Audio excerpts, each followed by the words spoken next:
5 elements of communication. At the end of the lessons, the learner should be able to identify the function of 5 elements in communication, apply the communication elements effectively, especially in the classroom setting, cooperate and participate to the activity given actively.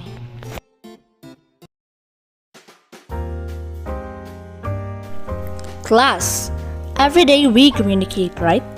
We communicate in our house, in school, and inside the classroom. So, what is communication all about, and why is it very important to us? Communication is very important to us because it helps us understand and share information with the people around us.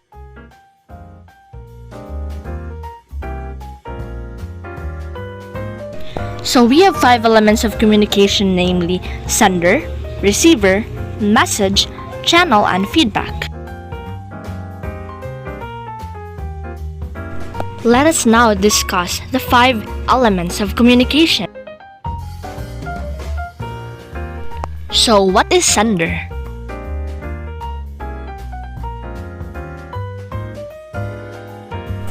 The person who intends to convey the message with the intention of passing information and ideas to others is known as sender or communicator.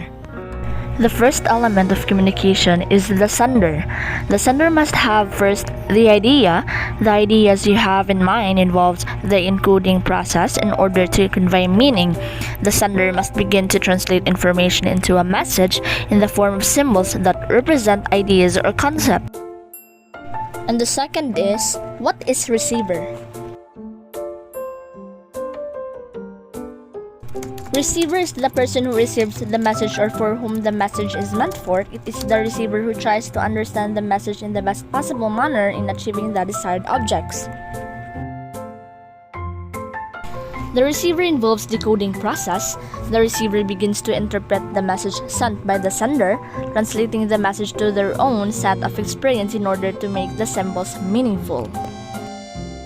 Now next is we have a message. The message or content is the information that the sender wants to relate to the receiver. Additional subtext can be conveyed through body language and tone of voice. Put all 3 elements together, sender, receiver, and message, and you have the communication process at its most basic. Message is an important idea that someone is trying to express. When sending a message, you must make sure that the message is clear. And next is, we have channel. The channel or medium is the pathway through which a message is transmitted. The 5 senses are also considered channels.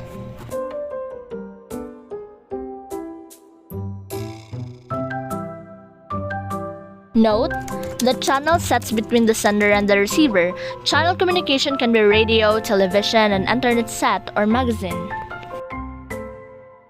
And lastly, we have feedback.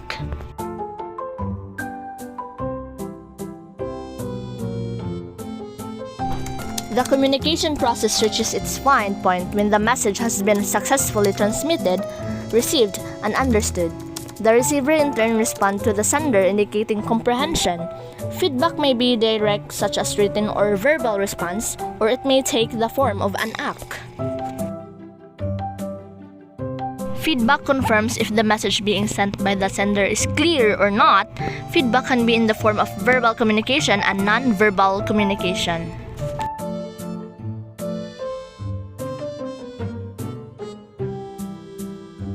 Now you already have identified the 5 major elements of communication.